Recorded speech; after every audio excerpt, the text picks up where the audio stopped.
Ganz verloren da. Franziska! Chefin Prinzwo!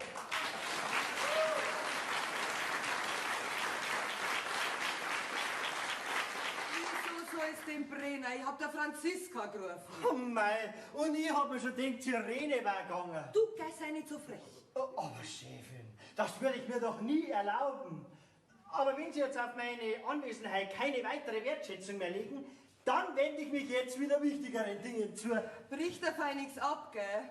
Ich bin schon froh, wenn du deine Arbeit richtig machst. Worauf Sie sich verlassen können. Glaubst das? Franziska! Oh, wo steckst du denn schon wieder? Oh. Da war die beiden! Oh. Was hast du denn jetzt erschreckt? Oh, keine Absicht. Ja, na, ist ja recht. Das nächste Mal werde ich mich vorher anmelden. Nicht, dass du mal tot umfällst. Tot! Tot! Franziska, bitte sei doch nicht immer so gewöhnlich. Wenn unsere Gäste ja mal da sind. Nein, ich verleugne halt meine niederbayerische Herkunft nicht. Ja. Also, was feit? Was feit? Bitte, Franziska, red doch nicht immer so geschert daher. Was feit? Das heißt, was fehlt?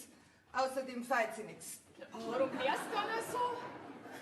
Ich habe nicht geblärt, ich habe dir gerufen. Und Franzi, wie oft soll ich dir das nur sagen? Ich möchte nicht, dass du mich duzt. Ich möchte, dass du mich mit Sie ansprichst. Verstanden? Entschuldigung, hab ich vergessen. Also, warum haben Sie noch blärt?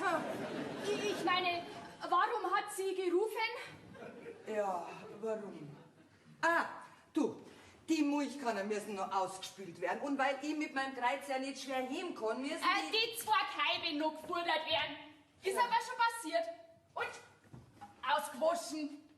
Ja, aber das Füttern wäre doch am selbst seine Arbeit. Nein, ich hab mir gedacht, ich mach das aus Tierschutzgründen lieber selber.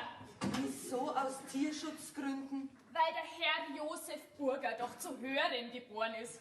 Bis der studierte Agrarökonom und Oberschlauberger bei so einem kleinen Keibe den Einfühlstutzen fit, ist das arme Viech doch schon längst verdurst. Du, ich hab fein und immer den richtigen Stutzen ins richtige Loch reingebrochen. Freilich. Fragt sie bloß. Franzi! Auswählen lassen. In welcher Zeit? Ja, möchtest du vielleicht damit sagen, dass ich am Ende der Tage der Lohnsieher war, hä? Ein was? Bitte, bitte, red's doch Deutsch. Das hast jetzt du gesagt. Ja, weil ich mach nämlich schon alles richtig. Und vor allem fordert ich dem Keibe kein Heu zu. Wenn ein Keibe 2 Wochen alt ist, braucht's ein Hai wegen die Haarballen im Pansen. Das hat schon meine Oma gewusst. Na, das macht man vielleicht in Niederbayern so.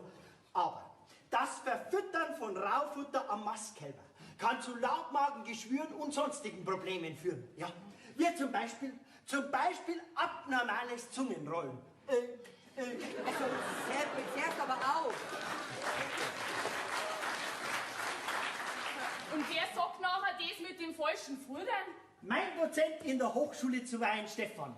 Vorlesung Tierernährung, 3. Semester. Also, Chefin, was soll man jetzt machen? Ich mein, das Zuführen von Mais, das war doch viel besser. Ja, Bayern, was soll man da? Wir haben schon von jeher ein Hai gefordert. Ja, also ich finde, das soll mein Mo entscheiden. Ja, weil der ist schließlich der Bauer. Und die Kalben sind ja jetzt gefordert. Jetzt geht's mal wieder an Eier an der Arbeit. Chefin, ich arbeite die ganze Zeit, gell? Und zwar ausschließlich. Was soll denn das jetzt schon wieder heißen? Ich vielleicht nicht? Ja, jedenfalls liest ich neben der Arbeit nebenher nicht immer so komische Heftel da. Die lies ich ja gar nicht. Das ist doch bloß wegen die Preisrätsel. Und die löse ich in meiner ordnungsgemäßen Arbeitspause. Apropos Preisrätsel, wisst ihr, was das ist? Bayerische Jungschweine in einem arg heftigen Wind. so ein Schmarrn. Korschmarrn, Fackeln im Sturm.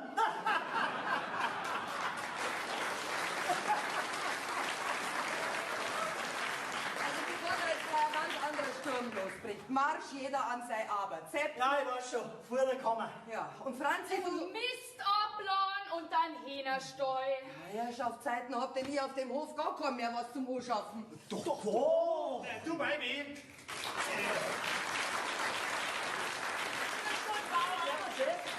Du, Weibi. Nein, nicht schon wieder. Was denn? Das weißt du ganz genau. Na, was? Was?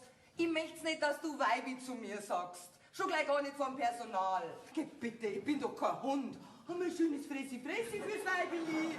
Entschuldige, meine liebe Kathi. Katrin, so viel Zeit muss sein. Ach, schon meine Mutter hat sehr viel Wert darauf gelegt, dass ich mit vollem Namen angesprochen werde. Naja, bei euch auf dem Land ist das vielleicht anders. Mein Gott, wie hab ich das vergessen können, gell? Du kommst ja von München. Ja. Besser gesagt vom Hasenberger, ja. Hasenbergel, also bitte, aus Milbertshofen. Ja, mein Vater hat die halbe Schleißheimer Straße gehört. Der war ein angesehener Realitätenbesitzer. Ach, du schon gehört.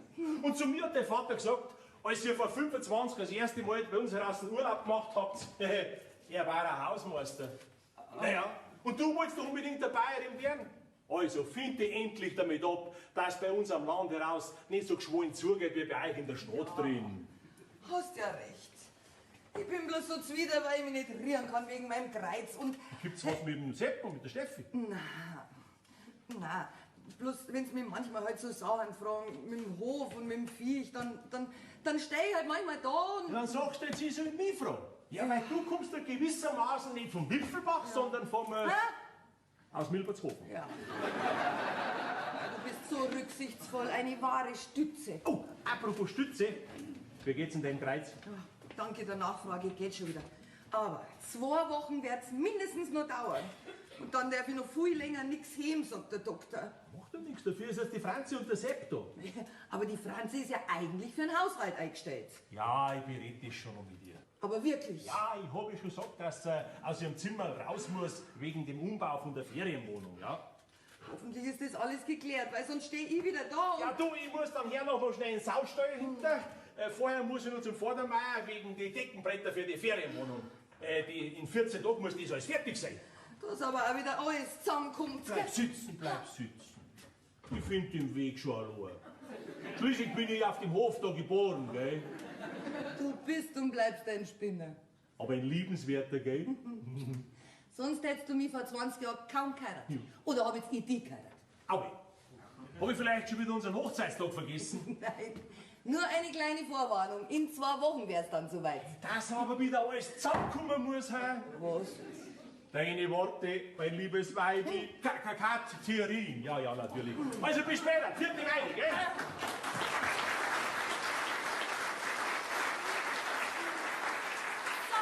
Kaffeepause. Was? Jetzt schon? Laut Arbeitsvereinbarung stehen mir als angehende Hauswirtschaftsmeisterin neben der gesetzlichen Mittagspause auch zweimal täglich eine Pause von 15 Minuten zu. Und da bin ich eisern. Na, Franzi, bitte. Nicht immer mit den dreckigen Gummistiefeln vom Stall durch Küch. Wie oft hab ich dir denn das schon gesagt? Sehr oft. Ja. Aber ich merk's mir schon noch. Darfst ruhig sitzen bleiben, Bayern. Passt schon. Ach so. Na, ist ja recht, wenn's passt. Aber sag einmal, Franzi. Also Stallgewand, das kannst du schon mal wieder lüften. Es riecht schon ein bisschen arg streng. Ein paar Tage geht's schon noch. Was hast denn du da für Heftel dabei? Rätselhefte. Da kann man vielleicht ganz schön was gewinnen. So, und was zum Beispiel? Im Fernseher, Mikrowelle, Fahrräder für drinnen. Vor 2 Wochen haben sie sogar eine Woche Überraschungsferien auf einem Bauernhof als Preis gehabt. Lösungswort: Verwöhnurlaub. Aha. Und hast schon mal was gewonnen? Nein. Aber ich weiß ganz genau, einmal gewinne ich den Haupttreffer.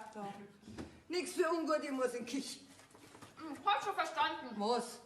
Na, Die Küche ist schließlich mein geil. Du beiden, ich wasch dann die Frühstückssachen schon noch ab. Die Keiben waren halt bloß wichtiger. Also so alt und krank bin ich auch noch nicht, dass ich das Frühstücksgeschirr nicht noch allein schaffe. Schließlich gehst du ja für mich in den Stall. Oh. Außervertraglich, verpflichtet war ich dazu nicht. Und ich hab's da schon immer gesagt. Das mit dem Weh am Rücken, das kommt von den schlechten Matratzen. Ja. Meine müssen auch mal erneuert werden. Ja. Wenn ich da drin lieg, nachher kann man mit der großen Zeche in die Nasenlöcher kitzeln. Jetzt, das berät dann schon der Bauer mit dir. Der muss auch noch wegen deiner Kammer mit dir reden, gell? Ich schon auch mit ihm. Ja, der riecht es dann schon. Und das Mittagessen ist dann wieder dein Geil, gell? Ich kann euch doch nicht verhungern lassen. Ha, sind wir wieder bei den Hefteln. Große Preisfrage. Wer war die Schwiegermutter vom Adam? Ich tue grad Rätseln. Gehirntraining, verstehst? Das tat dir auch nicht schon. Puh, ich trainiere mein Hirn Tag und Nacht. Mit saudumme Sprüche. Das kann ja jeder. Ja, und was kann man da mit denen Preisrätseln? Saudumme Frage. Da kann man gewinnen. Größter See in Bayern mit 8 Buchstaben. Wenn ich dir helfe, teilen wir uns dann den Gewinn. Kaum. Chiemsee. Oh, das ist jetzt aber nicht fair. Ich mein, ich helfe dir großherzig und du willst alles für dich allein. Also gut. Wenn ich da bei dem Rätsel gewinnen sollt, dann teilen wir uns den Gewinn. Ja, super. Für die war's dann jeden Dienstag, Donnerstag und Samstag. Und für mich die anderen Tage. Aha. Ja, und was war das dann für ein Gewinn? Ein Dirndl rot-blau gemustert. Ha! Ich glaub, die Farbkombination, die steht mir nicht so ganz. Da schau ich mir dann doch lieber die ganze Woche in dem rot-blau gemusterten Dirndl an. Apropos Dirndl, du bist doch auch für die Bettwäsche und die Handtücher zuständig. Ja, aber über dein Bettwäsche will ich lieber nichts sagen. Und die Handtücher. Wieso? Ein Fleck auf einem Badetuch sagt mehr als jedes Tagebuch. Was das? Nein, jetzt im Ernst. Du, warum sind denn unsere Handtücher immer so brettelhart?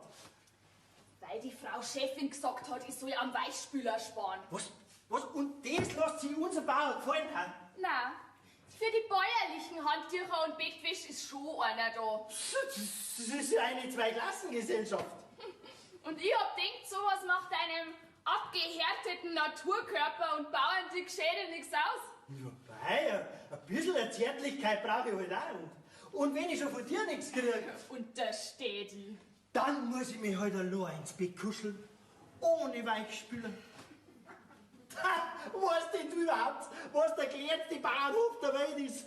Na, Ein Polizeiauto, vor 2 Bullen und hinter arme Sau.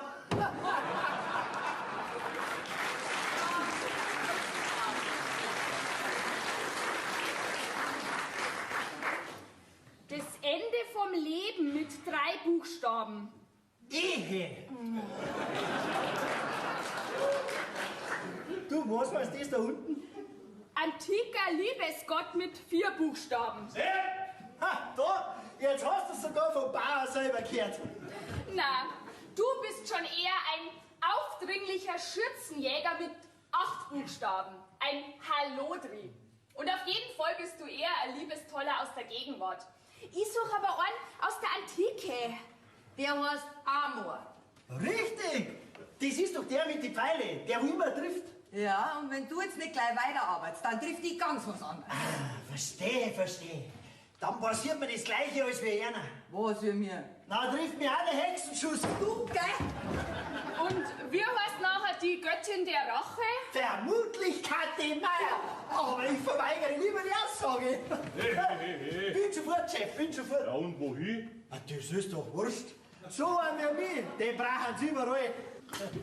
Bauer, Ja. wir müssen reden. Ja, das ist im Moment ein bisschen ungeschickt. Weißt du, wir müssen Ja, eigentlich... sowas ist mir geschickt. Also gut, was gibt's? Wegen meiner neuen Abstellkammer. Also komm, das hab ich jetzt schon ein bisschen übertrieben, oder? Erstens liegt's gleich neben der Küche. Ja, du weißt, dass wir gerade im Umbau sind wegen der Ferien. Ich arbeite da, ich mach keinen Urlaub. Das hab ich auch nicht so gemeint. Die neue Kammer ist so eng, So muss ich zum Schuh ausziehen auf den Gang ausgehen. Jetzt übertreibst aber schon ein bisschen, oder? Okay, du hast doch höchstens Schuhgröße 6 oder 37. 39. Nein. Mein Onkel, der Egon, der hat einen Schäferhund. Also einen Schäferhund können wir nicht auch noch aufnehmen jetzt bei uns. Mein Onkel hat einen Schäferhund. Wir brauchen keinen Hund. Ja, das weiß ich schon. Weil der Sepp ja schon gesagt hat, wir brauchen keinen Wachhund, weil so eine Bayerin fällt sowieso unter die Kampfhundeverordnung.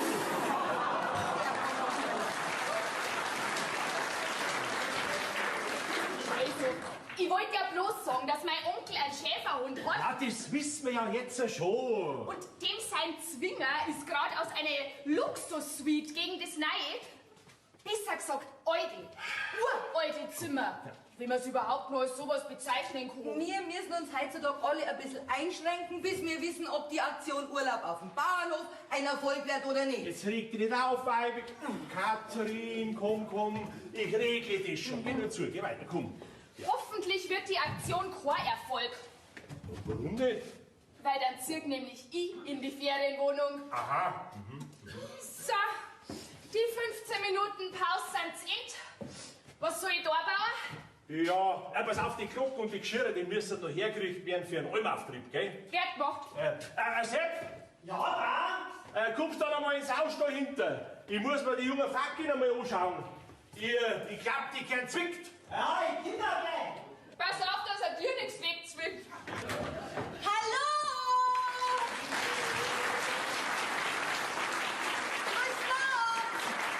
Servus, sehr gut und auf Wiedersehen. Ja, halt auf. Ja, wer kommt denn da daher? Stefanie Reiter. Ah, tut mir leid. Pferdl zum Reiten haben wir leider nicht auf dem Hof. Sonst alles. Kühe, Schaf, Sei, Hähner, Enten, was sie wollen. Ich will nichts kaufen und erst recht nicht reiten. Ich bin die neue Tourismusdirektorin und die Nachfolgerin von Kurdirektor Nagler. Aha.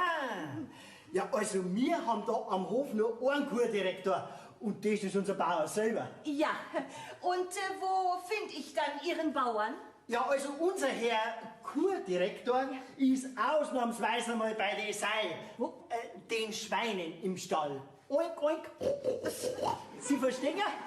Aber Sie werden gleich kennen unter die ganzen Sei. Er ist der wo einen Hut auf hat, verstehst? Ja gut, also im Saustall. Grüß Gott, Frau Reiter. Ach, grüß Sie, Frau Meier. Augenblick, ich komm gleich raus zu Ihnen. Ja, gerne. Ja, also ich war der wo sich überall auskennen würde. Kurz, ich bin der Burgersepp. Ach, klingt ja sehr spannend. Ja.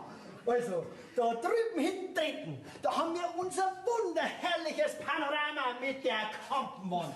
Rechter Hand der Hühnerstall und linker Hand die Kuhgemächer aus dem vorigen Jahrhundert. Und natürlich der Saustall mit Infrarotlicht.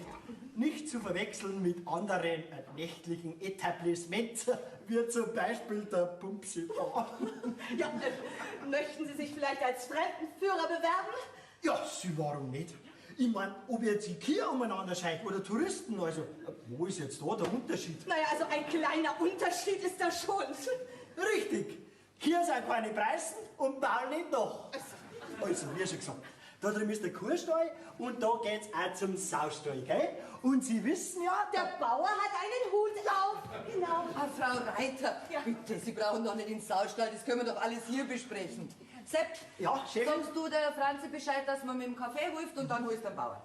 Der Bauer hat zwar gesagt, ich soll sofort und auf der Stelle zu ihm ins Hausstall kommen und ihm helfen, gell? Aber die Gäste gingen natürlich vor. Ja, aber beim Kaffee kann ich Ihnen doch auch helfen, Frau Meier. Gern. Ja, also ich müsste dann wieder gehen. Ja, wenn es Ihnen nicht allzu schwer fällt.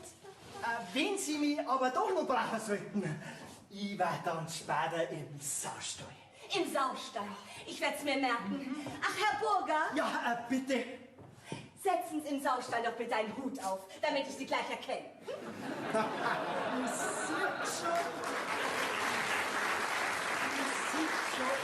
Sie haben wellenlängemäßig genau meinen Humor.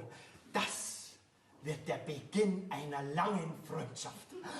Also dann, bis später. Ja, bis später. Oder so. So, da wäre dann der Kaffee. Sie mögen doch einen. Ach, bei Kaffee sage ich nie nein. Darf ich Ihnen die Kanne abnehmen? Ja. Darf ich Ihnen dann die Tassen durchs Küchenfenster reichen? Ja, aber natürlich. Einen ganz schön schlitzohrigen Knecht haben Sie da ja. Oh, mein Knecht. Also da wäre unser Betrieb dann doch zu klein dafür. Na, der Sepp, also der Josef, der ist angehender Diplom-Landwirt aus Weinstefan. Der macht in dem Sommer sein Praktikum bei uns im 4. Semester. Aha. Und Sie fahren gut damit? Ja. Also bisher hat es mit dem fast fertigen Studenten immer ganz gut funktioniert. Aber wenn dann unsere Gäste da sind, dann muss sich auch der Sepp ein anderes Benehmen zulegen, gell? Ach, lassen Sie ihn doch lieber so, wie er ist. Ja, wir verkaufen doch gerade das Rustikale. Das mögen die Gäste, hm? Ich habe die Milch vergessen. Lassen Sie, oh Gott, Sie arme Frau. Sie sind ja gar nicht gut zu Fuß. Mich hat der Hexenschuss erwischt. Na, besser gesagt Bandscheibenvorfall. Oh je. Ja, da ist ja Stallarbeit genau das Richtige, was? So langsam. Obacht! Ja, Herrschaftszeichen, schaff nicht, dass du aus dem Weg gehst, du damische Urschel.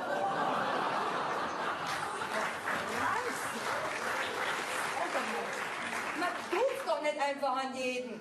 Bloß weil wir auf dem Bauernhof sind, gibt's doch bestimmte Anstandsregeln. Wieso? Klingt sie, damische Urschel, vielleicht besser? Naja, vielleicht bin ich auch wirklich ein bisschen blöd im Weg rumgestanden. Genau. Und übrigens, ich heiße Franziska. Und in meinem Zimmer, da bleib ich.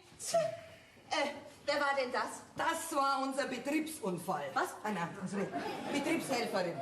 Tja, wenn man Mitarbeiter hat, die rar sind, dann muss man schon einiges schlucken. Ja. Sagen Sie, rentiert sich das überhaupt bei einer Größe von diesem Hof 2 Angestellte? Naja, das Problem ist, dass ich halt wegen meinem Rücken ziemlich viel für die Stallarbeit ausfall. Und dann wollen wir ja das mit dem Urlaub auf dem Bauernhof noch probieren, ne? Oh, apropos Urlaub auf dem Bauernhof. Ta, ta, ta, ta. Das ist unser neues Logo. UADB. Mit einer riesen Kampagne. Aha. Wipfelbach wird der bekannteste Ort in der ganzen bayerischen Alpenregion. Mit unserer nachhaltigen Marken- und Marketingoffensive unterstreichen wir Wipfelbacher unseren Anspruch, Urlaubserlebnisse auf höchstem Niveau zu bieten. Und dazu haben wir einen unschlagbaren Slogan. Entdecke die wahre Natur. Natur? Ja. Ja, das liegt ja bei uns auf dem Land geradezu auf der Hand, ne? Ja, genau, Frau Meier. Sie sagen es. Ach, Sie könnten ja direkt Werbetexterin werden. Sehen Sie mal, das ist unser geniales Grün-Grau-Logo. Ja, damit heben wir uns von allem anderen Schnickschnack total ab.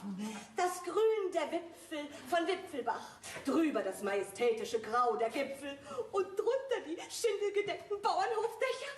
Da fühlt man sich doch gleich wie zu Hause, hm? Von den Gipfel über die Wipfel zum Zipfel. Der Bauer hat Gartenfeuer gekauft und hat gemeint, ich soll vielleicht unseren Garten ein bisschen damit verschönern. Oh, das macht er mir jetzt Fleiß. Nein, mit den kitschigen Gartenfleck lasse ich mir meinen schönen Bauerngarten nicht verschandeln. Mein Gott, na stellen wir es halt da vors Haus. Ich mein, sowas gewinnt die Preisen. Nein. Wir wollen gar nicht so viele Preußen. Wir richten uns vor allem zielgruppenmäßig an die sogenannten Lohas. Lohas? Ja. Ist das sowas wie ein Skihaus? Wo liegt denn das Lohas? Lohas steht für Lifestyle of Health and Sustainability. Ja, logisch. Und was heißt das auf Deutsch? Frei übersetzt. Einen Lebensstil, der auf eine gezielte Produktauswahl und vor allem Gesundheit und Nachhaltigkeit ausgerichtet ist. Ja, ich mein, frische Luft haben wir mir da heraus genug, gell? Die kostet also nichts, die ist im trendigen Sonderangebot. Darum geht es doch gar nicht, im Gegenteil. Das Ganze darf nicht so billig, also preiswert sein. Unsere spezielle Kampagne richtet sich vor allem an die sogenannten aktiven Outdoor-Liebhaber und Bioladenkunden mit überdurchschnittlichem Einkommen. Ach, versteh. Biologisch dynamisch. Richtig. Ja, Geld stinkt ja bekanntlicherweise nicht, gell? Sepp, hast du keine Arbeit mehr? Wieso? Soll ich nur ein paar Gartenzwerg bringen? Nein, ganz im Gegenteil. Jetzt pass auf. So, nimmst jetzt wieder, tun auf deinen Schubkarren und verschwind. Bringen deiner Oma oder steuern in deine Kammer. Aber gib Obacht, dass die keiner verwechselt, gell? Keine Angst, ich hab ja kein grünes Mützerl auf, sondern einen Hut wegen Design. Also, Frau Fremdenverkehrskurdirektorin, Sie entschuldigen mich einstweilen. Ja, aber gerne. Sehen Sie, Frau Meier, bisher war der durchschnittliche Übernachtungsquotient der privaten Vermieter bei 16%. Was? Ja. Was, 16 Leute in einem Zimmer? Nein, 16 von 100 Tagen waren die Zimmer belegt. Ach so. Aber das wollen wir in diesem Jahr mindestens verdreifachen. Jawohl. Ach was, sogar verdoppeln. Oh, jetzt haben Sie mich ganz durcheinander gebracht. Oh Gott. Ja, da seien Sie nicht die Erste. Ja, also alles in allem, Frau Meier. Ich bin wirklich froh, dass Sie für unsere Kampagne sozusagen den Vorreiter spielen und den Gewinner oder die Gewinnerin unseres Preisausschreibens bei sich beherbergen wollen. Was? Ach so. Ja. Ja, aber das war doch alles mit Ihrem Mann schon ausgemacht. Ja. Naja, gut, also heute in einer guten Woche geht's dann so richtig los. Presse kommt natürlich auch. Überregional.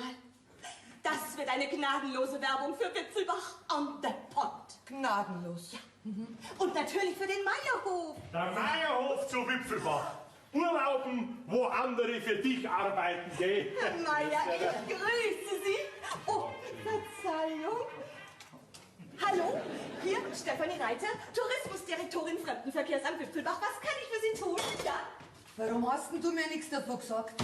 Von den Gartenzwergen? Nein, von dem Preisträger. Welchen Preisträger? Der bei uns wohnen soll, in einer Woche.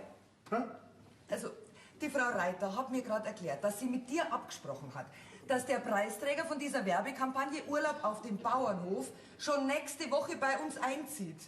Mit internationaler Presse. Ja, wir haben einmal drüber geredet, aber um ehrlich zu sein, das habe ich total vergessen. Ja. Also unsere hyperaktive Tourismusdirektorin aber anscheinend nicht. Jetzt stehen wir wieder saudumm da. Mei, da muss halt der Umbau schon in einer Woche fertig sein. Ja, und wann willst du damit anfangen? Gleich morgen. Das heißt, sobald die Franzi aus ihrem Kammer raus ist. Das sagst jetzt aber du, der Franzi. Ah, ich red schon mit ihr, gell? Ein kompletter Wohnungsumbau in 6 Tagen. Ja, bei Onkel Egon immer gesagt, der Tag hat 24 Stunden und wenn das nicht gelangt, dann nehmen wir halt die Nacht auch noch dazu, gell? Ach, dein Onkel, Gott hab ihn selig. Aber der kann uns jetzt auch nicht mehr helfen. Weibi, Katrin, wir kriegen das schon hin. Wir haben da bisher noch alles hingekriegt. Ja, da bin ich aber diesmal gespannt. Ach, entschuldigen Sie bitte, aber der Anruf war wirklich wichtig.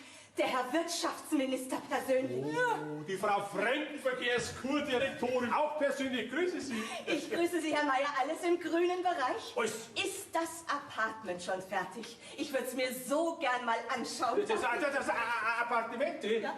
Ja, das ist fertig. Das heißt, so gut wie, gell, bloß, ja, der Boden. Also die alten Holzbretter, die sind gerade frisch gehobelt, gestrichen, lackiert und versiegelt. Da können sie jetzt nicht rein. Nein. Aber so einen kleinen Spitzer durch den Um Türspalt. Gottes Willen! Bloß kein Luftzug! Da würde er alte historische Holz und Schutzlackblasen werfen und wir könnten noch mal von vorne anfangen. Ach, verstehe.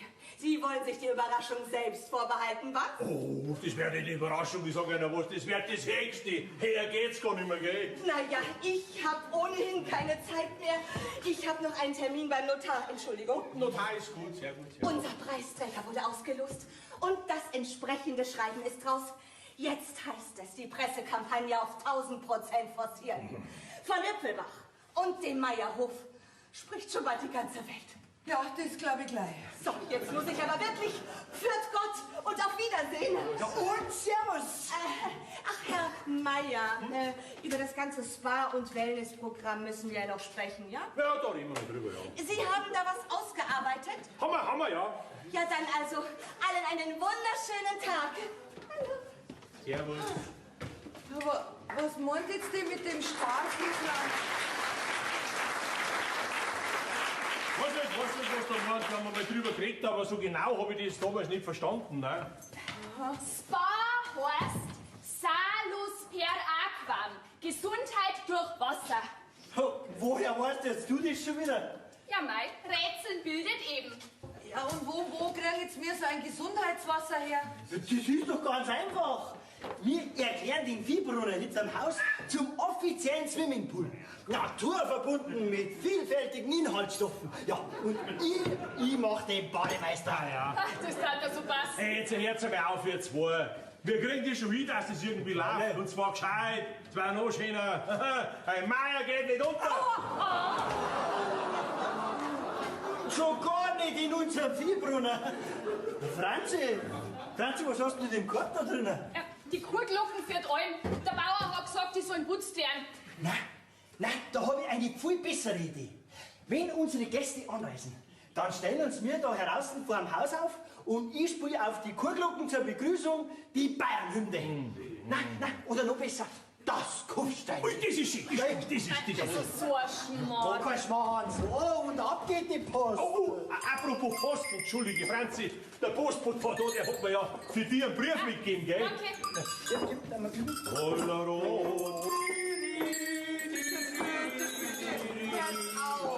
Da werden ja die Kühe, die Milch im Alter sauer.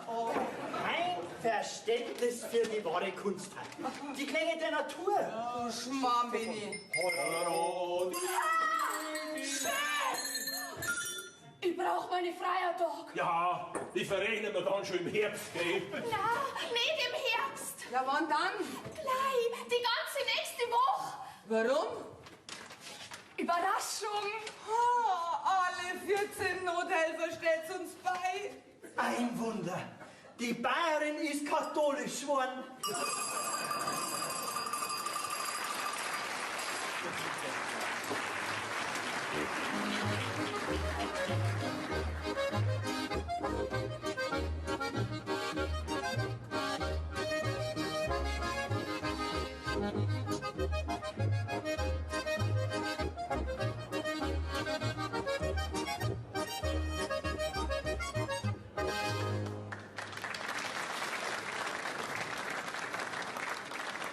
Und die letzten 3 Deckenbretter, gell? Also,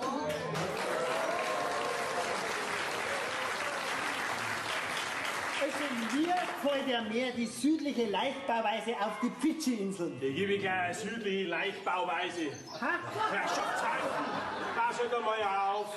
Mach dir da mal ein bisschen größer, du Bonsai, du. Seitdem ich einfach nicht mehr regelmäßig gegossen werde, wachse ich einfach kaum noch. Tut mir leid. Also, Chef, wie viel Stern von diesem Kirschbaum haben jetzt wir eigentlich schon verbaut? Ja, hoffentlich nur, dass sich der Preisträger auch richtig wohlfühlt. Ja, also ich verstehe ja das mit dem Urlaub auf dem Bauernhof sowieso nicht.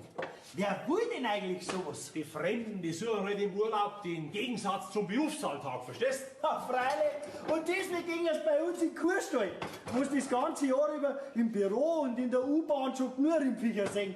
Sei's wie es mag. Das mit dem Urlaub auf dem Bauernhof, das soll auf alle Fälle unser zweites Standbein werden, verstehst? Ja, ich habe ja mein Piefke-Bückling schon geübt. Hey, was? Ja, die Verbeugung für die Kurgäste.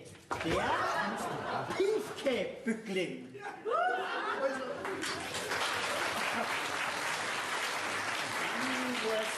weiß nicht. Irgendwie ist da heute den ganzen Tag schon so eine trockene Luft. Ich hab allweil so einen komischen Hustenreiz. Vielleicht liegt's am Holz. Obwohl das Kirschgeistholz, das ist bestimmt lang nur gelagert, da fällt sich nix. Ja, also flüssig. Bei mir der Kirschgeist da schon lieber, gell? Das ist dasselbe Brennte als Begrüßungsschluck für unseren Preisträger. Apropos trinken. Kann mir jemand bei die Kaibe einmal helfen? Ich kann ja mit meinem Rücken leider immer noch nicht schwer heben. Da soll dir die Franzi helfen. Die ist doch seit gestern in Urlaub. Sag mal, dass die ja grad jetzt frei haben muss, auch. Sie hat gesagt, es wäre für Sie von einer ganz persönlichen Wichtigkeit. Nein, vielleicht hat sie Heiratsanzeigen aufgegeben. Und jetzt trifft sie sich heimlich mit dem Schürzjäger. Du bist der Spruchbeidel. Sie hat auch noch gesagt, dass sie seit ewigen Zeiten auf so eine Gelegenheit wartet. Und Schürzenjäger wie du rennen ja am laufenden Meter Hunderte rum. Also Also, den Laffernetter, den habe ich überhört, gell? Seit ewigen Zeiten hat's gesagt. Chef, vielleicht ist hier ihr Tante gestorben. Die kann uns jetzt auch nicht mehr helfen. Jetzt gehen wir weiter, die Decke muss fertig gemacht werden. Wie spät ist denn überhaupt schon jetzt? Fällt die Bauern die Uhr auf den Mist, weiß er nicht, wie spät es ist. Halbe eins. Was? Halbe eins? Alle. In 2 Stunden kommt die Frau Tourismusdirektorin mit dem Preisträger kommen. Wer ist denn das eigentlich? Ja, ein Künstler. Woher möchtest du das wissen? Ja, die Chefin, die Frau Fremdenverkehrskurdirektorin Stefanie hat vor einer Stunde angerufen, um sich mit diesem Preis-Dings da anzukündigen. Ja, um Gottes Willen. Ja, da sind die ja schon unterwegs und noch nichts ist gerichtet. Ja. Du, und sie hat mir sogar schon den Namen gesagt.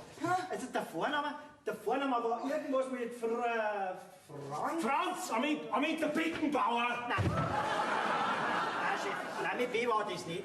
Ja, und außerdem ist ja Beckenbau kein künstlerischer Beruf. Hallo, ein Ballkünstler schon, gell? Bringt uns das jetzt weiter? Nein, gut, nein, der Nachname. Also irgendwas mit Farben war das. Was für Farben? Rot, Blau, Grün, Lila, Ultraviolett. Ein Schmarrn, als ob jetzt jemand Franz Ultraviolett heißen kann. Aua. Nein, ich hab auch ein Kind, der heißt Franz Unruh. Ist das vielleicht schöner? Ja, das ist auch kein Uhrmacher. Also wie der heißt oder was er vom Beruf ist, das ist völlig wurscht. Jetzt geh weiter, wir müssen die Decken aufmachen. Und wer hilft mir jetzt beim Kaibi fordern? Mein Gott, da muss das liebe Rimpfig heute Gott sei Dank ein paar Minuten warten. Wir haben's gleich. Pass auf, Baby. Ja. Katrin, wenn der Viehhandler kommt, das ist ein Junge, weißt du, ein ganz neuer, dann schickst du ihn auf zu uns, gell? Obwohl ja Durst bekanntlicherweise schlimmer ist als wie ein Heimweh, gell? Das arme Kaiwi. Heimweh kann das Kaibi gar nicht haben, weil er da am Hof geboren ist. Das hört sich jetzt aber so, als ob das Kaiwi da ganz anderer Meinung war. Jetzt sind wir zwei erst einmal der gleichen Meinung und machen endlich die Decken fertig. Jawohl, Chef. Also das hätte ich mir auch nicht gedacht, dass ich jetzt auch ein Praktikum als Schreiner machen darf. So. Ja, und die Kaibi? Ja, die müssen heute kurz noch.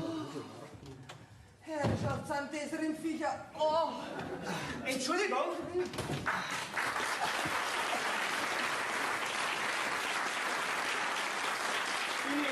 Bin ich da richtig auf dem Meierhof? Auf dem Meierhof, ja. Der Bauer ist gerade ins Haus rein. Aber Sie können auch gleich in den Stall überschauen, das wäre dann da. Ja, um Gottes Willen. Haben Sie so starke Schmerzen? Nein, das ist gleich wieder vorbei. Oh, ja. Was haben Sie denn? Ein Bandscheibenvorfall.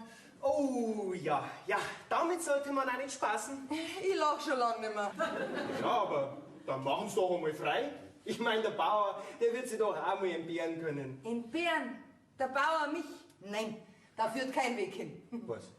So schikaniert Sie Ihr Chef? Tja, also das ist ja allerhand.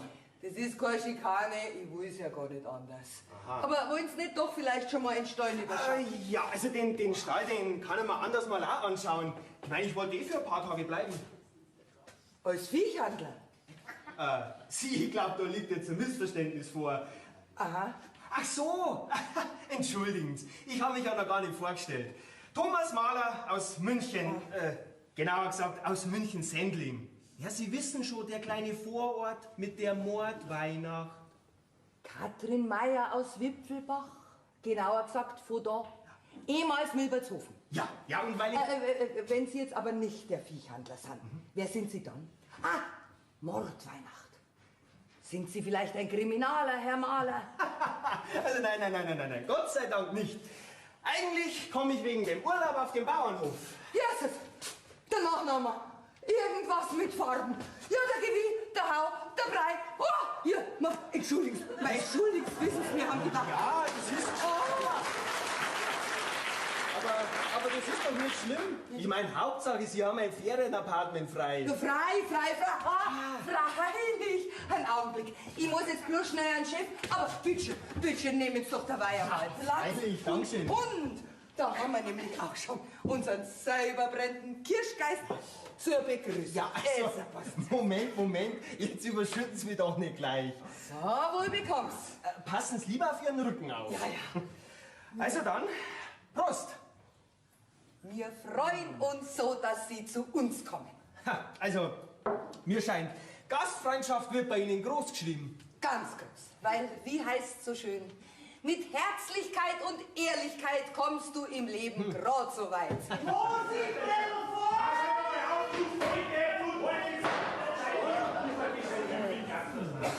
Also das hört sich jetzt aber an, als ob ich, Herr Chef, da ganz anderer Meinung wäre. Mein Herr Chef, ja, Die Decken, die ist dann gleich drüber. Jetzt brauchen wir gerade noch Möbel. Fragt sie bloß die Weichen, gell? Hans, Ja, da ist er schon, unser Viehhandel, unser Neuer. Grüß dich. Du schaust gar nicht aus wie Halsabschneider. Nix für ungut, nix für ungut. War bloß ein Spaß, gell? Ich bin mit deinem Vater immer ganz gut rausgekommen. Du. Mein Vater? Hans, das ist eine Verwechslung. So. Darf ich vorstellen, der Herr Maler. Ich sag nur Urlaub auf dem Bauernhof. Ah, Farben. Ja, ist das der Ultraviolette? Ja, also dann herzlich willkommen auf dem Meierhof. Ich freue mich wirklich für Sie. Sie freuen sich für mich? Weil Sie zu uns da rausgekommen sind. Ja, also schön ist es da draußen schon. Geh, das sag ich ein. Also pass auf, da hinten, da hätten wir mal unser Panorama mit der Kampenwand. Rechter Hand der Hinterstall, linker Hand der Kuhstall, dahinter der Saustall mit Infrarotbeleuchtung und drüber halb die Ferienwohnung. Im Saustall? Na, im Haus natürlich. So. Wenn's vielleicht ein Kirschgeist zur Begrüßung? Selber, Brenda. Ja, vielen Dank. Ihr Wirtschafterin hat mir schon einen eingeschenkt. Okay, auf einem Fuß steht man doch schlecht, oder? Also ich würde jetzt gerne aufs Zimmer und mich ein bisschen frisch machen. Ah, aufs Zimmer, gell, ja, freilich. Ist die Decke fertig? Die Decken ist fertig, aber keine Möbel sind drin. Du kannst doch einen Preisträger nicht am Boden schlafen lassen. Nee. Die schneist halt der Franzi hier rein. Die braucht's doch selber. Nein. Doch? Aua. Ah, die ist nicht da. Eine Woche Urlaub. Aber wenn's wieder kommt. Ja, da fällt uns dann schon was ein. Ja, aber wo? So, also, könnte ich jetzt aufs Zimmer? Aufs Zimmer! Selbstverständlich können Sie aufs Zimmer. Nur, wissen Sie, die Möbel, es ist wegen der Decke, ja. Ja, wissen Sie, wir haben nämlich da einen ganz besonderen Gästeservice. Ja. Und der wäre? Haben Sie vielleicht Zimmer ohne Möbel? Ohne Möbel wäre mal gut. Na, wissen Sie, wir haben einen besonderen Gästeservice, in dem das, ja, in dem, dass sich jeder Gast seine Möbel selber aussuchen darf. Ja. Ja, damit er sich so rundrum wohlfühlt. Wohl. Ganz nach dem Motto, entdecke deine wahre Natur. Ja, Weibi! Und ich geh Katharina, du bist ja großartig. Also das klingt ja mal interessant. Hey. Ja, aber, ich mein, was haben Sie denn dann so für Möbel zur Auswahl? Ja, da hätten wir mal ein wunderbares, antikes Schlafzimmer, jawohl. Mit einem Kastel, Waschtisch, Schrank natürlich, Schüssel auf dem Waschtisch, Bettstock natürlich haben wir auch drin, ne? Und drunter ein Bochampa, gell? Eau de Chambre. Schmarrn, ein Bochampa, der Nachtafeliste, Schmarrn, ne? Ja, in dem Stile unserer Großeltern, wissen Sie, Modell Franziska. Franziska? Klingt verlockend. Hey? Ja. Wen verlockt die Franziska? Grüß Ihnen Gott. Ja, grüß Gott. Ja, ist die schon wieder da, hä? Was tust denn du jetzt mit den ganzen Glocken? Ja, das Begrüßungslied spielen. Jetzt nicht. Also, dürfen wir Ihr Appartement jetzt so einrichten? Ja, also wie gesagt, das klingt alles schon sehr verlockend. Ja, aber was haben Sie denn sonst noch so für Einrichtungsvarianten? Ja, Ach, da haben wir noch was ganz Uriges. Oh ja, ein ganz uraltes Schlafzimmer von meinem Urgroßvater. Das war bei der Cousin von Metzi. Er hat sein Urgroßvater. Für diese Schlafstadt hat sich schon das Heimatmuseum interessiert. Ja. Es ist allerdings noch in der Test- und Überarbeitungsphase. Ich habe das Bett selber ausprobiert. Ja, also in Anbetracht Ihres bemitleidenswerten Bandscheibenvorfalls wähle ich dann doch lieber das Modell Franziska. Das werden Sie nicht bereuen, Herr Ja, warten wir so. Maler. Was gehört Maler? Nicht Beckenbauer, du Pinsel, du. Bringst du dann der Franzi ihre Möbel wieder rauf in die Ferienwohnung? Ich hab ich doch erst vor 3 Tagen von der Drobe runtergebracht. Dann bringst du es halt jetzt wieder rauf. Ja, einmal hat. Da soll sich jetzt noch ein Mensch auskennen, gell? Und vom Möbelschleppen war beim Einstand auch nicht die Rede. Praktikum ist Praktikum, gell? Jetzt bringst du die Möbel wieder auf. Dies die Franzi wisst. Aber flott. Vorsicht! Ein Chef sollte seine Angestellten immer wie rohe Eier behandeln. Genau. Und rohe Eier haut man in die Pfanne. Möchten Sie sich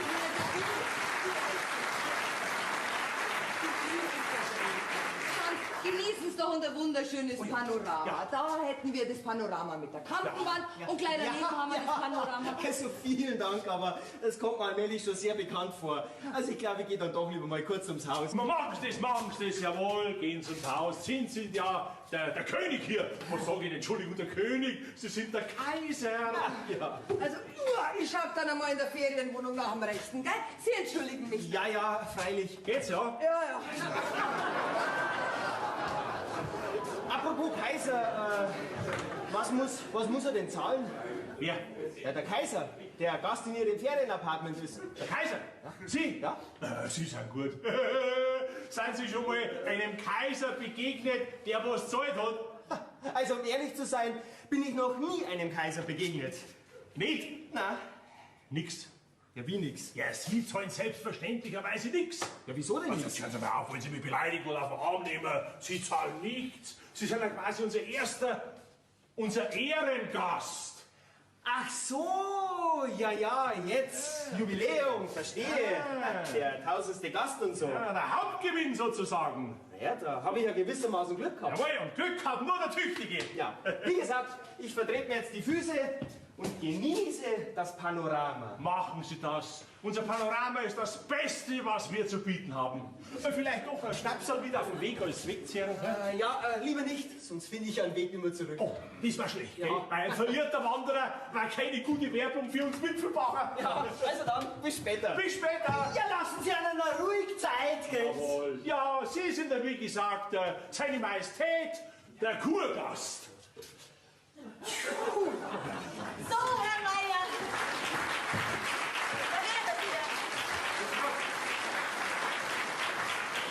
Herr Meier, darf ich vorstellen, das ist der Herr Hiller.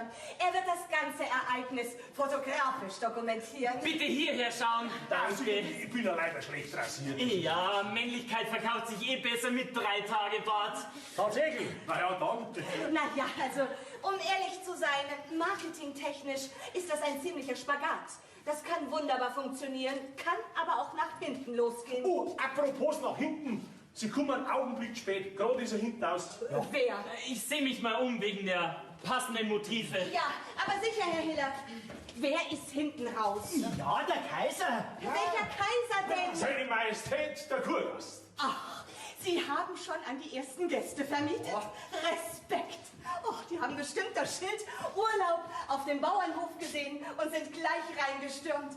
Herr Meier, dann funktioniert unsere Kampagne perfekt. Moment, aber wieso vermietet? Die Unkosten die übernimmt doch der Tourismusverband, oder? Ja, für den Gewinner des Hauptpreises, beziehungsweise die Gewinnerin. Ja, eben. Und der Herr Preisträger ist schon da. Welcher Herr Preisträger und wie heißt der bitte schön? Maler, glaube ich, oder so irgendwie. Ja, aber der Gewinner ist doch gerade mit uns im Auto hergefahren und kommt da ums Eck. Boah, Stuhlbein! Noch ein neuer Gast. Herzlich willkommen. Es wird Ihnen ganz bestimmt bei uns gefallen. Imordo, Joa. Darf ich vorstellen? Die Preisträgerin unseres Wettbewerbes, Urlaub auf dem Bauernhof, Frau Franziska Streicher. Ja, Milex, der Mosch. Alter Meier, kannst doch nicht so geschürt. Unser Franzi, die Preisträgerin.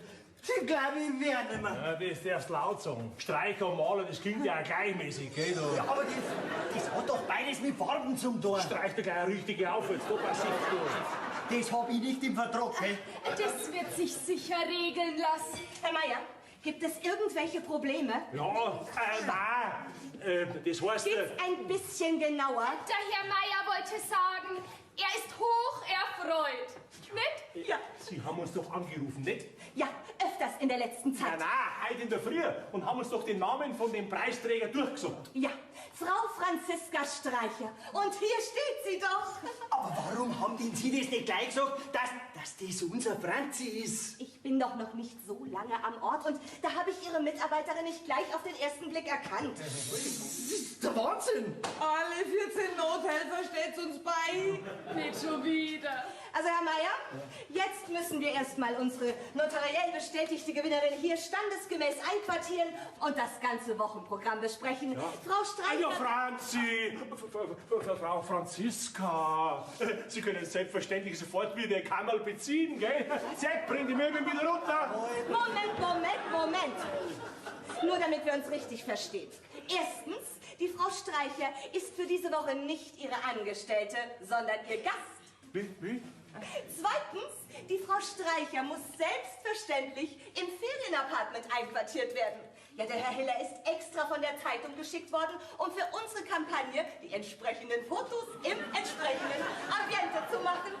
Und drittens, morgen kommt ein Journalist und macht einen Riesenbericht über Wipfelbach, die Preisträgerin und den Meierhof. So, jetzt stehen wir wieder Sound unter. Macht ja nichts heute, warum schöne Meier geht nicht unter, da packen wir's, oder? Also, Frau Franzi. Franziska und Streicher.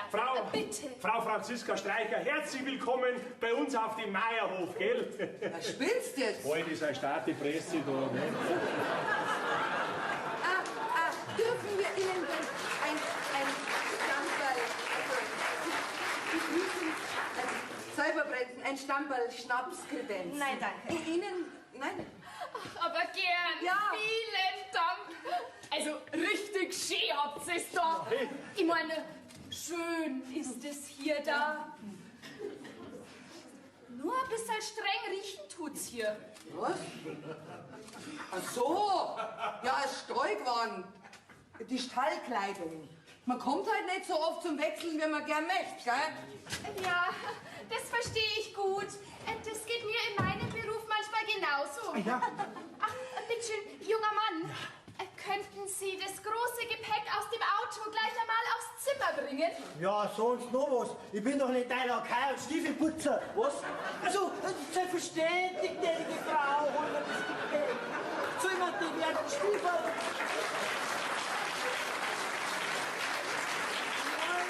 Wir vielleicht die werden Stiefel auch gleich noch putzen und alles fein säuberlich in Schrank drinnen aufhängen für die Predigste. Sehr gern, vielen Dank. Und bitteschön, achten Sie drauf, dass die Handtücher richtig schön flauschig weich sind. Da lege ich schon besonderen Wert drauf. Weih! Ja, ich bin ja hier als Naturbursch gar nicht gewohnt. Und außerdem, gnädigste, sind die Handtücher nicht mein Revier, nein. Dafür ist die Bäuerin zuständig. Ja, dann hole ich halt gleich die Wäsche aus unserem Schrank, gell? Aber die weichgespülte mit dem A drauf. Wie bitte? Wissen Sie, wir haben da immer so ein Set mit A und G drauf. Das ist A und G, aber Sie heißen doch Hans und Katrin. Das hat meine Mutter so eingeführt. A steht für Antlitz und G für Gesäß. Oh. Na, verrückt. Und ich denke seit 20 Jahren, die G sind fürs Gesicht. Ja, Mädchen, bin schon unterwegs und fliege mit den Koffern von der Gnädigsten. Jawohl. Ja, ist das der Ultraviolette. Also ich muss schon sagen, ein herrliches Flecker Natur hier. Ja, grüß Gott. Grüß Gott. Und noch einmal, grüß Gott. Darf ich vorstellen, noch ein neuer Gast, die Frau... Streicher, Franziska Streicher. Maler, Thomas Maler.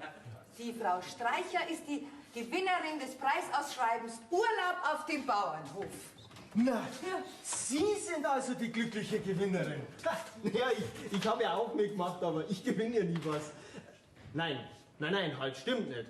Wie mir unser netter Gastgeber heute verraten hat, bin ich ja der Jubiläumsgast. Ja. Jubiläumsgast? Oh, da darf ich gleich noch einmal vorstellen, das ist die Frau Reiter, unsere Tourismusdirektorin. Ja. Herzlich willkommen, sehr angenehm. Und das mit dem Jubiläumsgast, das kann ich erklären. Ja. Stopp. Stellen Sie sich doch einmal zu dritt zusammen. Ja, die herzliche Chefin vom Fremdenverkehrsbüro begrüßt persönlich das junge Paar. Das sind Motive. Moment einmal, junges Paar? Ja, so sieht's halt einfach aus, wenn ich sie so nebeneinander sehe. Auf den ersten Blick das Traumpaar für Urlaub auf dem Bauernhof. Moment. Das ist doch ideal. Da können doch die beiden Herrschaften das Appartemente gemeinsam bewohnen. Das ist doch wunderbar. Fotografiertechnisch erste Sahne. Ja, so ein Mauerblümchen verkauft sich sowieso nur in der Madame hinterm Spiegel oder in der Rentner-Bravo. Ich meine, kennen Sie die Drogerie-Rundschau? Das sagt ja schon alles. Also Moment einmal, ich bin kein Blümchen. Sorry, Lady, war ja nicht so gemeint. Kam nur so rüber. Wir brauchen junge, dynamische Menschen, die mitten im Leben stehen und sich und die Natur lieben. Lifestyle vom Feinsten. Am besten zu zweit. Aber der Herr hier, Thomas, ist ja ganz charmant. also ich verstehe schon, was Sie meinen und mir wäre es auch nicht recht, wenn wir sozusagen für Ihre PR-Kampagne einfach verkuppelt werden.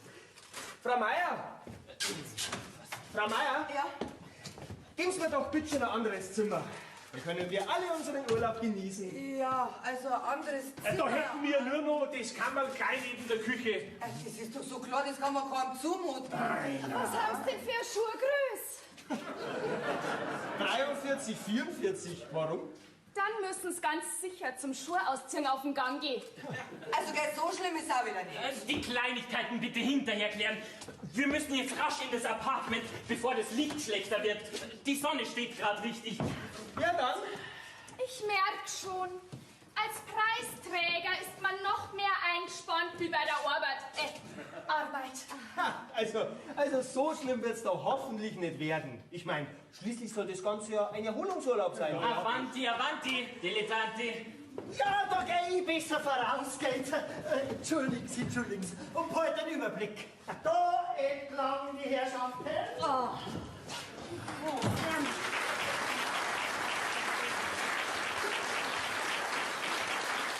Herr Meier, ich habe gedacht, Sie hätten das alles im Griff. Haben wir ja gehabt. Wenn nicht jetzt diese saublöde Verwechslung da passiert wäre. Und wenn nicht ausgerechnet unser Markt, also unsere Hauswirtschafterin den ersten Preis gewonnen hätte. Tja, jetzt müssen wir halt aus der Situation das Beste machen. Sonst stehen wir in der Öffentlichkeit da wie die letzten Deppen. Ja, na, da haben wir schon viel zu viel investiert, als dass das jetzt mit diesem Urlaub auf dem Bauernhof da schief geht. Naja, also ich habe Ihnen hier mal den Terminplan für die Gewinnerin mitgebracht. Das meiste haben wir ja schon besprochen. Ja, einiges, ja. Was haben wir noch alles auf dem Programm? Also da wäre einmal eine Dampferrundfahrt mit der Edeltraut. Die Edeltraut übernehme ich, jawohl, mach ich. So heißt das Schiff. Also, einmal eine Dampferrundfahrt auf dem Chiemsee mit Begleitung freier Wahl. Naja, also da wird sich jetzt die Franziska, also die Frau Streicher, nicht ausgerechnet einen von uns als Begleitung aussuchen. Keine Angst, Sie sind schon auch noch eingeplant. Herr Meier, Ja. Sie haben mir doch erzählt, was Sie für ein leidenschaftlicher Bergsteiger Sie sind. Hm? Was bist du? Ein leidenschaftlicher Bergsteiger. Oh, das habe ich ja noch gar nicht gewusst. Aber hallo, moi. Vor 25 Jahren, da war kein Gipfel von mir sicher. Ja, da sehen Sie. Und deshalb steht eine Ersteigung der Kampenwand zusammen mit Ihnen auf dem Programm. Oh, ich kann so gern auf Kampenwand, wenn ich mit meiner Wampenkante gehe.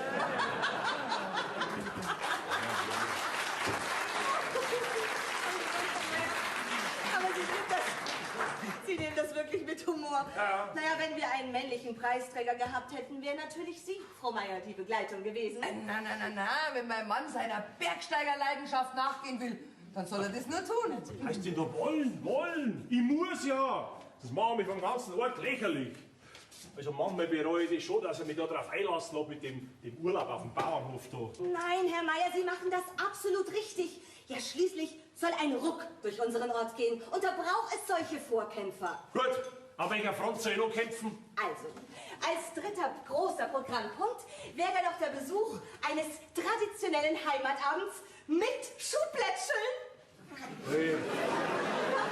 Ich hab seit meiner Ministrantenzeit nicht mehr Schuh geplätschelt, aber ich kann es ja mal probieren. Gell?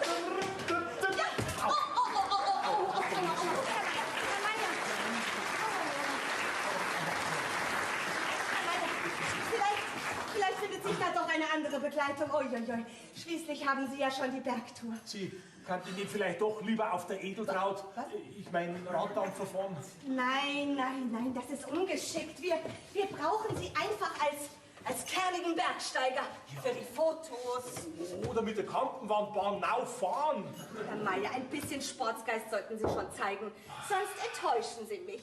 Gut, sind wir sportlich und wenn es das Letzte ist, was ich bin. Ja, ich kann ja leider nicht wegen meinem Rücken. Hey, hast das du gut, gell? Ja, ja, was haben wir denn noch alles? Also da wäre noch ein Ayurveda-Kurs.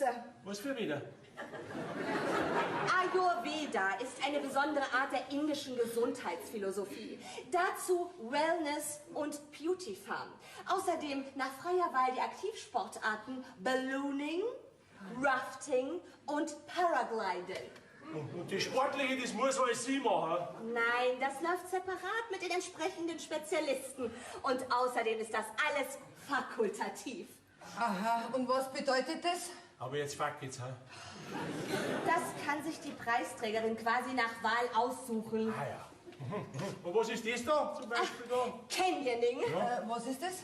Also, man nennt es auch Schluchteln oder Schluchting. Das ist das Begehen einer Schlucht von oben nach unten durch Abseilen, Klettern und Schwimmen. Manchmal sogar Tauchen mit der entsprechenden Oh, Ausrüstung. ich hätte da noch aus meiner Ministrantenzeit ein altes Schlauchboot im Schupfer drin. Ah, nein.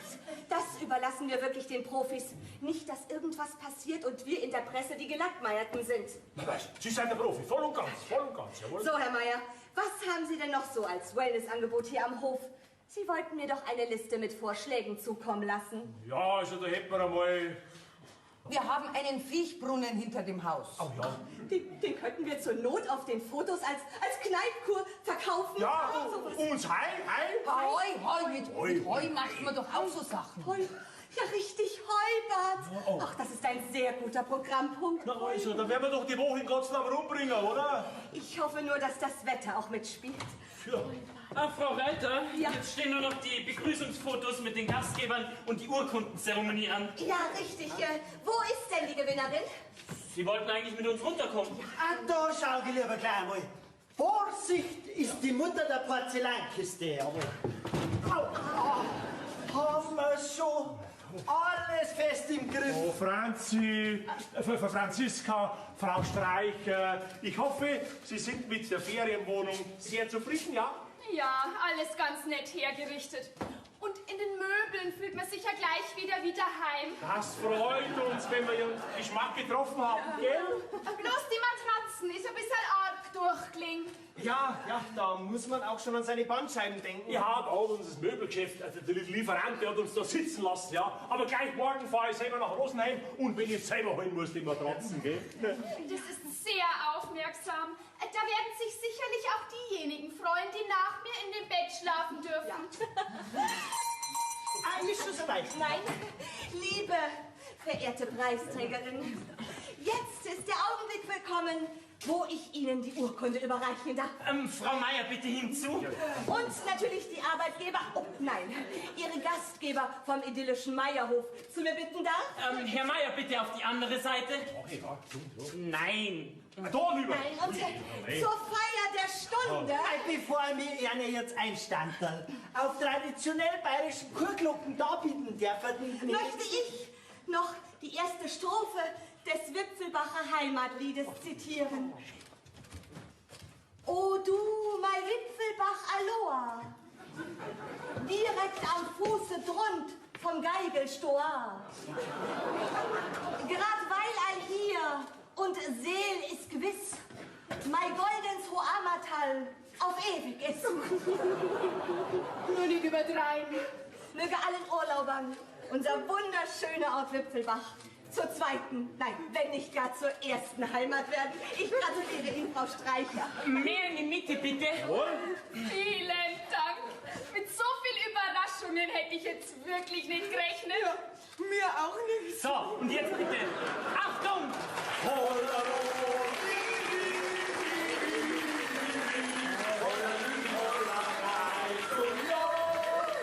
Hollari, hollerei, Tullio, bei uns da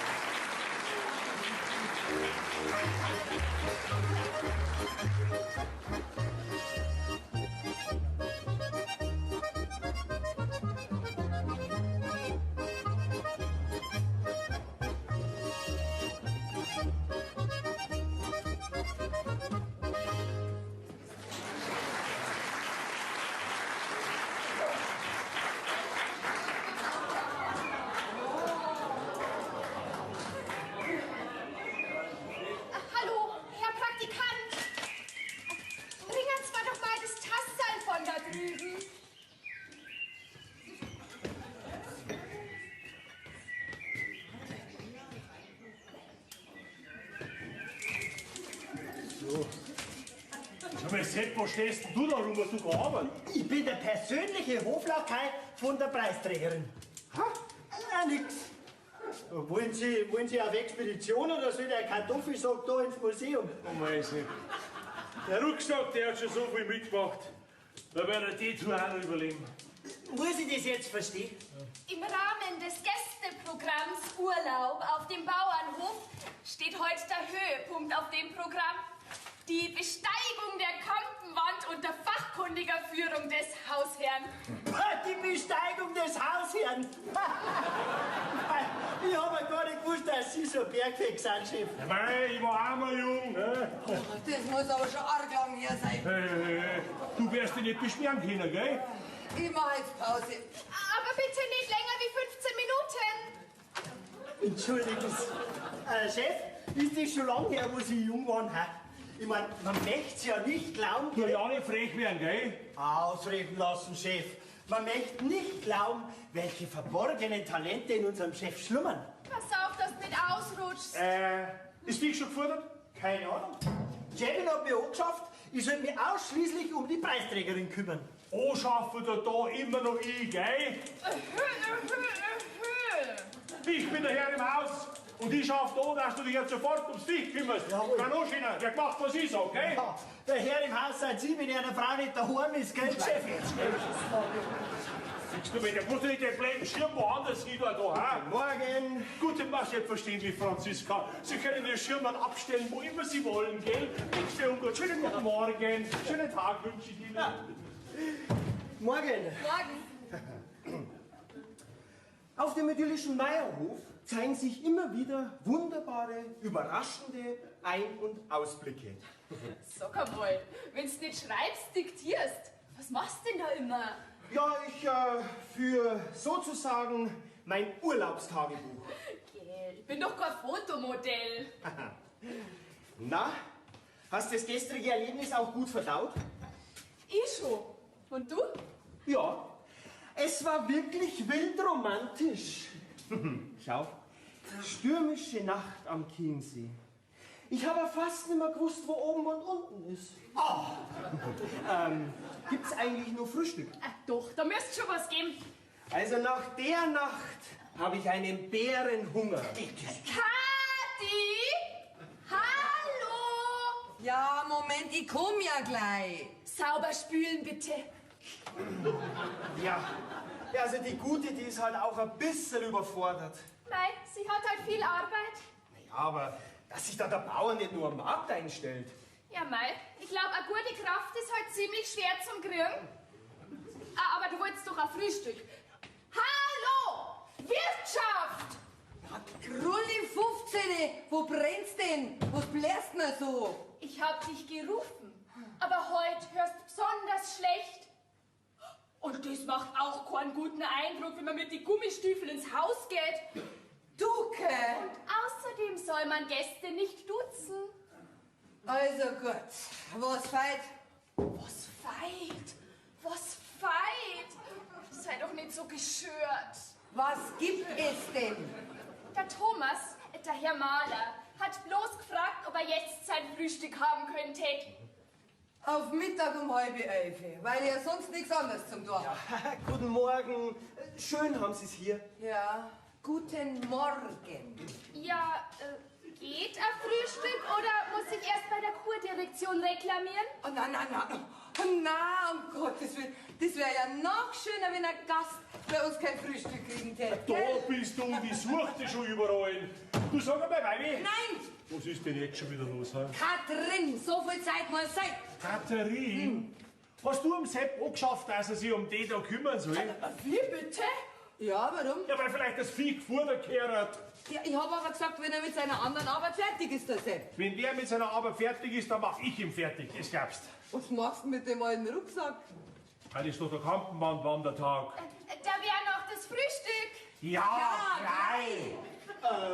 Ist was nicht in Ordnung? Nein. Ja, Und dabei heißt's hier, bei uns ist der Gast immer König. Ach, was sage ich denn? Kaiser. Ach, jetzt, Kein Problem, alles in Ordnung. Frühstück kommt gleich, Herr Kaiser. Gell? Was sag ich denn, Herr Maler? Ja, aber sag's doch einfach Thomas. Herr Thomas, also, keine Sorge, Frühstück kommt gleich. Gemeirin, das Steugwand kannst endlich einmal lüften. Das riecht ja wirklich furchtbar. Aber da geht's schon noch. Vor allem, wenn man Essen serviert. Ja, ich packe mal meinen Rucksack. So, Thomas, komm, setz dich gleich einmal her zum Tisch. Haha, ich wüsste nicht, was ich lieber tät. Das Frühstück kommt da schon gleich. Fein. So. Und so kann's weitergehen. Und was wird das, wenn's fertig ist? Unser Hof soll schöner werden. Ausgerechnet jetzt. Ja, ausgerechnet jetzt. Unser Dorf soll schöner werden. Was soll denn das? Der Thomas, der Herr Maler, will jetzt da frühstücken. Ich weiß schon, weil er einen Bären Hunger hat. Ja, genau. Also, ich schau jetzt einmal, wo mein Frühstück bleibt. Es ist ja kein Wunder, nach der Nacht. Sag einmal, spinnst du jetzt? Diese wilde, stürmische Nacht am romantischen Chiemsee. Ah, der Agraringenieur ist eifersüchtig. Ich und eifersüchtig. Sowas ging ich gar nicht. Gebonsai. Ah, Sepp. Lasst mir doch alle miteinander meine Ruhe. Hallo! Weiber. Hoppala,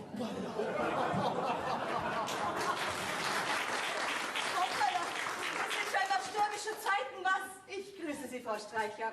Wie geht es Ihnen denn? Alles zu Ihrer Zufriedenheit? Ja, wie man's nimmt. Oh, irgendwelche Beschwerden? Nein, nicht direkt. Und indirekt? Also gestern, da auf dem Rüberbootschaffel. Wo? Glaubst du das? Auf dem See, auf Nacht, mit dem Schaufelraddampfer. Ach so, Sie meinen Riverboat Shuffle, ja. Was denn schön? Das war sogar sehr romantisch, bis dann der Sturm angefangen hat. Ja. Ich hab gemeint, das Boot haut um. Boot, ja, ich habe davon gehört. Es sind sogar 5 Segler gekentert. Ja. Sie, in der Urkunde vom Hauptgewinn ist gestanden, dass alles Inkel ist. Inkel? Ja, alles umsonst heißt das Ding. Ach so, natürlich. All inclusive. Natürlich. Aber die Getränke für mich und den Herrn Maler als meine Begleitperson, die haben wir frei selber zahlen müssen. Und ich hab ja wegen dem Inkel kein Geld dabei gehabt. Und dann hat der Thomas, also der Herr Maler, alles bezahlt. 65 €. Ich habe Sie schon verstanden. Ich regel das. Haben Sie noch den Beleg? Den hat auch er. Sehr diplomatisch. Wie waren Sie denn bisher so mit dem anderen Programm zufrieden, so dem Ayurveda-Kurs? Also, ich hab noch nie jemand so geschwollen über solche Binsenweisheiten reden hören. Essen bloß, wenn man einen Hunger hat, nicht zu viel essen. Und was ein gescheiter Kräutertee ist, das hat schon meine Oma von ihrer Oma gelernt. Und mir ist jetzt nur schlecht von den Reicherstaberl. Ja, dann lüften Sie Ihren Kopf doch mal richtig aus und gehen Sie zum Paragliden. Na, da hab ich's lieber gemütlicher. Die Ballonfahrt, die würde ich gern machen. Mit Begleitperson. Guten Morgen, die Herrschaften. Selbst ist der Mann. Oh, Frau Streicher, ich bitte Sie, das mache ich doch für Sie. Die Frau Reiter gibt uns die Ehre. Ja. Grüß Ihnen. Wer die Wahl hat, gell? Ja. Ja, Herr Meier, es tut mir sehr leid, dass ich erst jetzt komme, aber ich war doch mit einem Journalisten verabredet. Aha, Und der ist, keiner weiß was, wie, wo. ja, der ist nicht gekommen. Ja, die Journalisten. Immer sind sie überall und nirgends. Oh, Moment, bitte so bleiben. Ja, genau das hat uns noch gefehlt. Frau Franziska, würden Sie noch enger hinrücken? Wieso? Frau Reiter, das Motiv. Fürstlich frühstücken zu zweien auf dem Wellnesshof. Herr Miller, aber das mit der Wellness-Kneippkur haben wir doch gestern alles am Viehbrunnen fotografiert. Machen Sie einfach nur ein Frühstücksfoto. Nur ein Frühstücksfoto. Aber irgendwie fehlt hier die Idylle. Sollen wir vielleicht einen Schubkarr Mist daneben stellen? Sepp, sag einmal, Hast du keine Arbeit mit, hä? Ach, Sepp, könnten Sie mir einen Ast oder sowas organisieren, damit wir das junge Paar einrahmen können? Ja, selbstverständlich, Herr Titti, sofort. Josef, jetzt ist eine Umschaft. Ja, würden Sie noch enger zusammenrücken? Ja, ein bisschen ausschneiden, weichzeichnen und wir machen aus den Zweien ein romantisches Liebespaar. Was soll denn das jetzt schon wieder heißen? Ach, gar nichts. Nichts, Frau Streicher. Der Didi hat manchmal einen etwas schrägen Humor. So, und jetzt hoch die Tassen! Aber da ist ja nur eine Tasse. Mensch, ich kann so nicht arbeiten. Moment, Katrin, was ist mit dem Kaffee? Ja, kommt ja Nicht gleich. gleich sofort, der Tass brauchen wir für das Foto. Glaubt's ja. Oh, wunderbar, wunderbar. Stellen Sie sich doch mal da drüben hin und halten den Ast über das traute Paar. Also, Etwas mehr nach hinten, bitte. so nachher. Au! Mein Gott, na, Herr Thomas, entschuldigen Sie, gell, das tut mir jetzt aber leid. Aber mei, für die Kunst, da muss man halt schon ein bisschen leiden, gell? So, da wäre dann die zweite Tasse. Wunderbar. Und jetzt hoch die Tassen und bitte lächeln. Alle Wipfelbach! Wipfelbach! Wunderbar. Das war's. Dann kann ich jetzt endlich frühstücken. Also dann, guten Appetit. Oh Jeckerl, der Kaffee fehlt ja noch. Dauert es noch lang mit dem Kaffee? Ja, Herrschaftszeiten gleich. Na.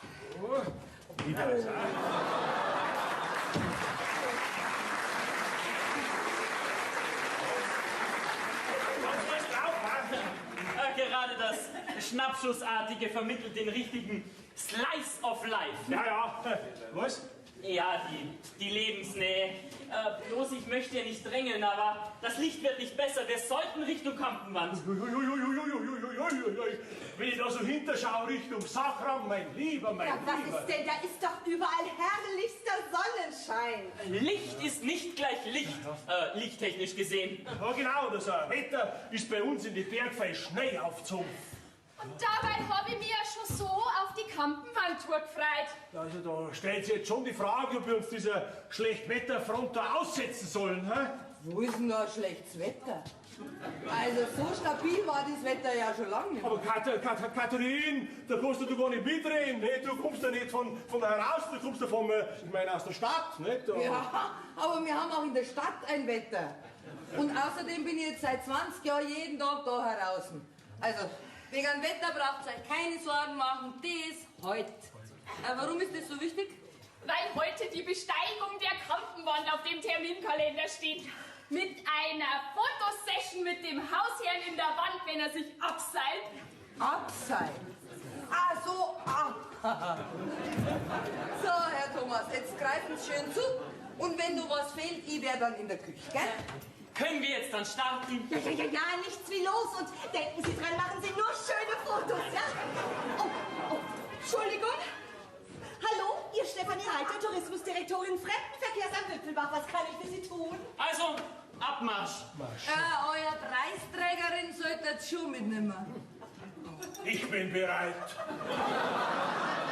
Schicksal, nimm deinen Lauf. Groß und mächtig, schicksalsträchtig steht sie da, die Kampenwand. Der Berg, der kennt kein Einsehen mit. Wird euch gut, gehabt euch wohl. Für den Fall, dass wir uns nicht mehr sehen sollten, bewahrt mir ein gutes Angedenken. Ja.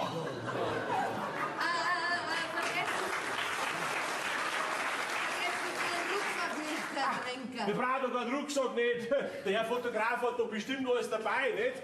Ja, bei dem sein Container auf dem Buckel. Von wegen, das ist alles nur Kameraausrüstung und ein Schlafsack, falls wir bivakieren müssen. Sie werden gut. Wir können da auf der Hütte drum einkehren. Und Nein, Chef. Auf keinen Fall, gell? Für sowas braucht schon eine gute, hausgemachte Brotzeit, gell? So, und schon kann sie losgehen, diese Expedition. Vielen Dank. Ach, gern geschehen, Herr Thomas, gern geschehen. So, meine Herrschaften, Ich wär fertig. Ja, ich bin schon lang. Abmarsch, meine Herren! Wir sind Kameraden der Berge und sehen von oben die Welt. Schlappedipapp. So muss sich der Andreas Hofer gefühlt haben, wie sie nach Mantua gebracht hat. Die Hände auf dem Rücken, mit ruhigem, festen Schritt. Es schien ihm gering der Tod. Bockmaß. Ja, Bockmaß.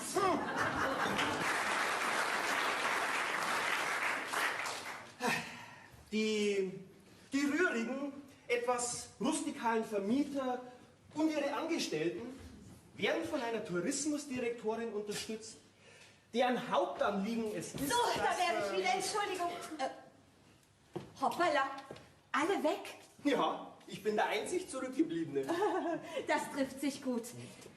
Mit Ihnen habe ich ohnehin noch ein Hühnchen zu rupfen. Mit mir? Na, um Gottes Willen, was habe ich denn ausgefressen? Das werde ich Ihnen gleich sagen, aber hier sind erstmal die 65 € für Ihre Auslagen. Welche Auslagen? Ja, Sie haben doch gestern auf dem Schiff die Getränkerechnung ausgelegt. Aber Frau Reiter, das war doch privat. Ach so. Also ich meine, ich habe die Franziska, die Frau Streicher gerne eingeladen. Ja, um es uns hinterher wieder aufs Butterbrot zu schmieren. Wieso denn? Wissen Sie, mit wem ich da gerade telefoniert habe, Herr Mahler? Keine Ahnung. Mit meinem Büro. Und meine Sekretärin hat mir soeben mitgeteilt, dass der sehnlichst erwartete Journalist, der über unsere Bauernhofaktion berichten soll, unter dem Thema Urlaub auf dem Bauernhof, Spagat zwischen Landwirtschaft und Fremdenverkehr, dass dieser besagte Journalist Thomas Mahler heißt und schon seit einer Woche hier ist. Erwischt. Oh, das finde ich gar nicht nett. Ja, glauben Sie denn, wir würden Ihnen etwas vorspielen? Soll ab und zu vorkommen. Ja, aber bei uns ist doch alles echt und ursprünglich. Bei uns spürt man doch sofort die Aufrichtigkeit und Unverfälschtheit der Menschen. Liebe Frau Reiter, jetzt reden Sie gerade so wie Ihre Texte im Tourismusprospekt oder wie Ihre ungestellten Postkartenfotos. Aber wir machen keine leeren Versprechungen. Wir halten uns auch daran. Ich sag nur, fürstlich frühstücken auf dem Wellnesshof. Ja, aber die Leute mögen doch sowas. Die Leute wollen sich selber ein Bild machen, selber was erleben. Ja, und deshalb versucht man halt als Journalist einfach mal ein bisschen hinter die Kulissen zu schauen. Oh je, da sind wir jetzt aber ganz schön durchgerasselt. Ja, wieso? Also, dass Ihre Hauptgewinnerin ausgerechnet einen Urlaub am eigenen Arbeitsplatz gewinnt, also dafür kann keiner was. Nein? Das ist alles rechtens. Ich habe mich beim Notar schon schlau gemacht. Naja, also wenn Sie noch gerne einen anderen Eindruck von unserem Tourismusangebot haben möchten, es ist kein Problem, die Suite im Seehotel für Sie zu reservieren. Lassen Sie es gut sein. Es ist alles schon ganz okay. Danke. Ja, und die 65 €, Ja. die spenden Sie für den Kindergarten. Ja. Schaut sonst aus wie Bestechung. Da sind aber 65 € ein bisschen wenig. Ja, Sie sagen es. Kleiner Scherz. Langsam, langsam. Ui, tut das weh. Tut das weh. Jetzt zu dir. Nicht so schnell, langsam. So, und jetzt huckst du hin. Au. Wunderbar. Nicht wunderbar, nicht jetzt fotografieren, nicht so fotografieren, nicht. Hans, um Gottes Willen, was ist denn passiert? Abgestürzt. Abgestürzt! Ja, um Gottes Willen, hast du was gebrochen? Ausreden lassen. Ja, was ist denn jetzt?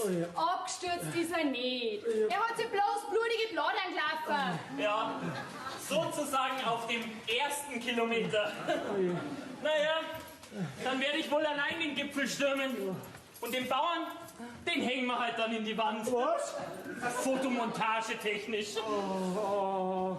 Hans, sag einmal, wann hast denn du die Schuhe zum letzten Mal angehabt? 25 Jahre, glaube ich. Jetzt lasst mir mal in Ruhe da sterben. Nein, sitzen wir nicht, dann wird's schon wieder. Jetzt geht's dahin. Geh. An Blutbladern stirbt man doch nicht. Ja, er nicht, aber ich. Du schaust aber noch ganz gesund aus. Wieder gesund. Mit meinem Kreuz geht's wieder einigermaßen, aber jetzt fällt uns ja die nächste Arbeitskraft aus. Und übermorgen kommt wieder eine. Ha? Mein Urlaub geht doch morgen zu Ende. Du vor lauter schnell und da was. Hab ich ganz vergessen, dass du ja bei uns arbeitest. Ja, Wieso? Wieso vielleicht? Also bei den bisherigen Arbeitsbedingungen muss ich mir das schon schwer überlegen. Aber Franziska, Leute, Sie wissen doch, dass wir an gewisse Tarifverträge da gebunden sind, nicht wahr? Ja, aber trotzdem gäbe es die Möglichkeit einer Gratifikation zur Weihnachtszeit. Was schnabelt er damit? Ach, Frau Meier, das weißt du ja noch gar nicht. Der Herr Mahler ist sozusagen ein Tester. Ja, er schreibt für eine große internationale Zeitung, wie es zugeht beim Urlaub auf dem Bauernhof, wie man mit dem Personal umgeht und so.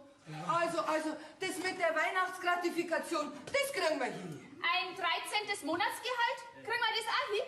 Ja. Was spinnst denn du? Da müssen wir drüber reden. Ah, nicht reden. Festlegen. Oh, hast du sonst noch einen Wunsch? Ja. Erstens, eine gescheite neue Matratze. Ach, wenn's weiter nichts ist, die legen wir in deine Kammer. Na, nicht in die Kammer, sondern in die Ferienwohnung. Die bewohne ab sofort ich. Jetzt hörst du aber auf. Ja, wie soll denn der Bericht vom Herrn Mahler ausschauen? Ach so oder ach so? Ja, lieber war uns schon so. Ja, schon, ja. Was noch? Zweitens, eine geregeltere Arbeitszeit mit vorheriger Absprache. Ja, wenn's weiter nichts ist. Drittens, jetzt ja einen gescheiten Urlaub. Auf dem Meierhof in Wipfelbach. Ja. Na, das überlege ich mir schon noch wohin, weil einmal im Jahr sollte man schon über den Gartenzaun ausschauen. Halt, sehen Sie es, Herr Thomas, wie das Personal bei uns verwöhnt Ja, wird. ja. Der ins Schön einschreiben, gell? Ja. Das wäre geklärt. Ein Programmpunkt jagt den anderen, nicht wahr? Ach, Frau Streicher, für morgen tagsüber gäbe es noch was zu klären. Wer soll denn Ihr Ballonbegleiter sein? Was sagst du denn da mir so? Ich hab Höhenangst, bin nicht schwindelfrei und als Ballast möchte ich auch nicht abgeworfen werden. Der Herr Journalist, der möchte bestimmt über unseren Ort von oben berichten. Also, ich hatte ja gestern am Chiemsee schon das Vergnügen. Und außerdem muss man als Journalist unabhängig bleiben. Nein, ich nicht, nein. Ich fall ja mit meinen Wasserbladern sowieso völlig außer Gefecht gesetzt, bin ich da. Ja. Also dann, da bleib ja gerade nur ich.